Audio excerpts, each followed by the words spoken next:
Hi everyone, David here. Welcome back to the channel. Thanks for coming back for another video, or welcome if it's your first one. Thanks for joining us.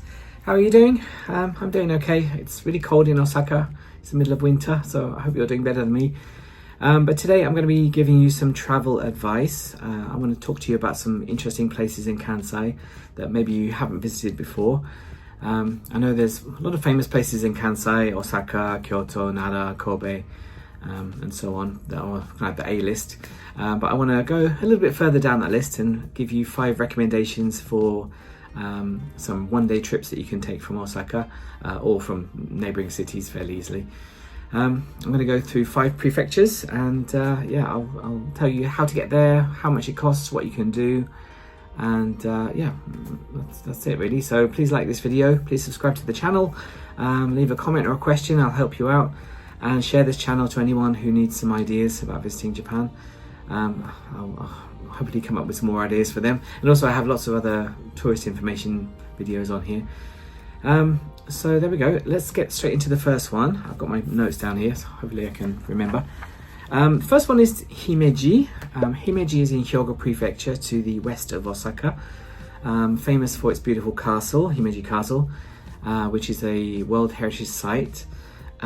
It's actually an original castle. There are only 12 castles left in Japan that are the original structure. The other ones have all been destroyed or burnt down or whatever. So most of them are reconstructions these days. But Himeji is the real deal, and it's a very beautiful one too. I think it's perhaps one of the most beautiful of the remaining ones. It's white colour, which is a bit unusual for Japanese castles. So yeah, you can check out Himeji. You can get there by the Shinkansen, actually, from from Osaka. That takes about 30 minutes and 3,500 yen. Otherwise, you can take the JR regular train, the super rapid, which will take 1 hour and cost about half the price, for 1,400 yen one way. So yeah, pretty easy to get to from Osaka. As you get to Himeji, it's pretty easy to get there. It's just like a 10 or 15 minute walk from the station to down this main shopping street. You can take a bus as well. The castle itself, at the moment it costs 1,000 yen to get in. It's going to go up to 2,500 yen from March 2026, unless you are a Himeji resident. So even if you're Japanese, even if you're living here in Japan, it's still going to cost 2,500, which is unfortunate. Although it will be free for the under 18s apparently, so that's nice for them. That's a beautiful castle. You don't actually have to pay to go into the castle park, and you can get a really nice view from there. So if you're looking to save some money and you're just sightseeing, or you're taking a little trip from Kobe, for example, that might be a nice place to visit. There is a zoo in the castle park as well, which I've not been to, but it's very reasonable. I think it's only about 300 or 400 yen, I think. And next door is Kokoen Garden, which is a beautiful Japanese garden, where you can walk around, enjoy the different types of landscaping that they have in Japanese gardening. That's really reasonable too. I think that's 4,000 yen. There is a very good combo ticket at the moment, which is 1,050 yen, which basically means the garden is only 50 yen extra. Presumably that's going to change when it gets to March, when the prices go up, but you can definitely take a look there. You can also take a bus from Himeji Station towards Shosha-san, which is Mount Shosha. I think it takes about 40 minutes maybe, and there's a cable car after that, and it'll take you up to the temple, which was featured in The Last Samurai, which is about a 20-year-old movie now, a Tom Cruise movie. So you can see the filming location there as well. I've been there already. I did that for my 33 temples thing, like a pilgrimage. I've been to Himeji before, so I've made a walking video recently about the garden, and including some of the castle. And I think there's also a video when I went to Shosha-san, so you can check those out if you want to. So there we go, that's our first one in Hyogo Prefecture. If we're heading east now to Mie Prefecture, east side of Kansai, we can talk about Ise, which is a city famous for its temple, Ise Shrine. So Ise is a little bit of a trek from Osaka. You need to take the Kintetsu line for this one. there isn't really a direct line from Osaka by JR unless you go via Nagoya. So if you're using the JR pass, you can always take a Shinkansen to Nagoya and take the train from Nagoya. Otherwise, you can take the limited express Kintetsu train from Namba, or I guess you can take it from Tsuruhashi as well. So that's pretty easy. I think it's called, I didn't write it down, Aoyoshi, I think it's called something like that, Aoyoshi, I think that's it. It's under maintenance until March 2026, so be aware of that. That will cost, let me see, what's that, about 3,500 yen and take about 2 hours. Or if you're willing to spend another half an hour on the train, it will only cost you 2,170 yen, which is quite a good deal price-wise. So I might take the kind of rapid train instead. So please make sure you get that fast train as well, though. So don't get on a local train. So that's pretty easy. It does take 90 minutes by JR from Nagoya. That's the other option. So in Ise, there's Ise Shrine. There are actually two parts of it. There's the outer shrine, which is in Ise City, which you can walk to fairly easily from the station. And you can go and pay your respects there. There's also the outer shrine, the inner shrine, which is kind of conversely, it's kind of further away, which seems a bit strange, but that's okay. That's in the forest. That's a nice, famous shrine as well. I think it's one of the most famous ones for the first shrine visits of the year, Hatsumode. They rebuild it every, I think it's every, is it 12 years or 16 years or something like that? 20 years, is it? Maybe. So that's getting ready to be due for a renewal. They actually destroy the old building and build a new one right next to it. So you can see the two locations right next door to each other. That's a nice place to visit. There's a shuttle bus between the two shrines as well, because it's not really easy to walk there, I don't think. You can also visit onward travel to the Shima area, which is very beautiful. They held a G20 summit there before, I think. That's a nice area for nature. There's also Toba, where they have the aquarium, and there's kind of two rocks that are married to each other. A little bit strange. Otherwise, in Ise City, you can enjoy the kind of Edo period shopping street. Very traditional looking, a lot of wooden buildings. You can enjoy eel, which is famous in that area, or Ise shrimp, which is a kind of a local lobster. Although even though they call it shrimp, it's very sort of big like lobstery shrimp. So there we go, that's Ise. I made a video about that as well recently, so please check that one out too. Next, we're going to head north to the north part of Kyoto Prefecture, to Amano Hashidate. As you know, I've made a video about that fairly recently too. That is one of the 3 most beautiful views of Japan. This is a fixed official list, including Itsukushima Shrine in Hiroshima and Matsushima in Miyagi Prefecture. But the view, if you go up the cable car, you can see a beautiful sandbar, which is connecting two sides of a bay, or an isthmus, I believe it's called. That's a beautiful view. Definitely go there in, I've seen some nice snowy pictures of it recently, so that's beautiful too. Go there in summer, go in autumn is good all year round. So you can visit the town itself, you can go on the sandbar, there's a forest and a beach on there. You can take a ferry to the other side and see a shrine, Nariaiji temple.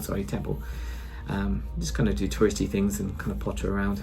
It's mostly a sightseeing place. It's not a huge amount of things to do, but it is a very nice sightseeing spot for sure. To get there though, you need to spend a bit of money.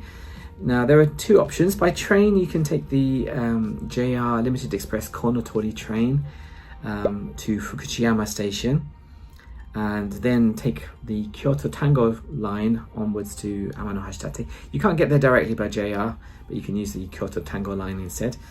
That will cost, if you take all the limited expresses, that will cost about 6,520 yen at the moment. It will take you about 2 hours.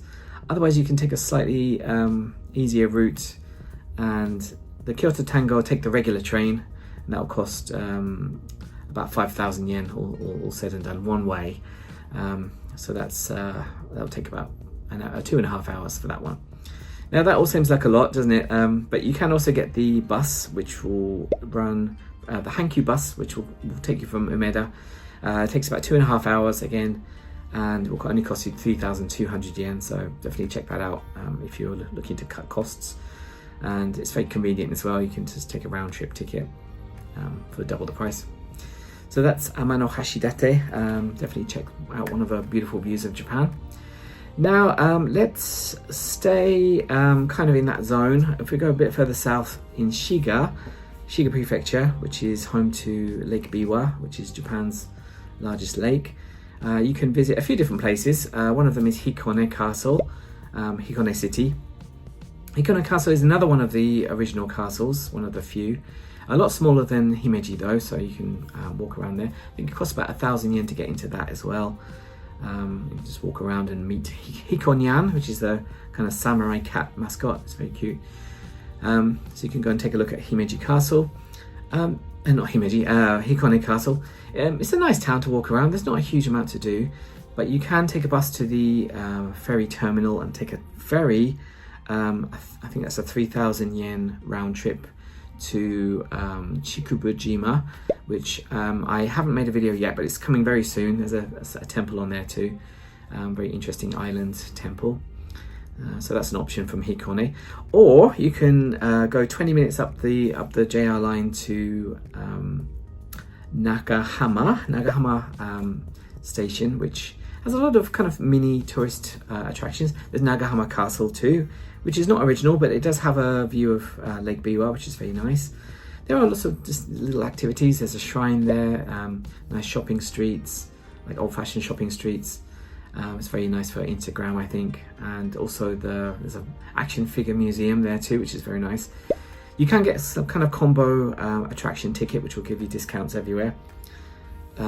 So yeah, definitely take a look in Nagahama.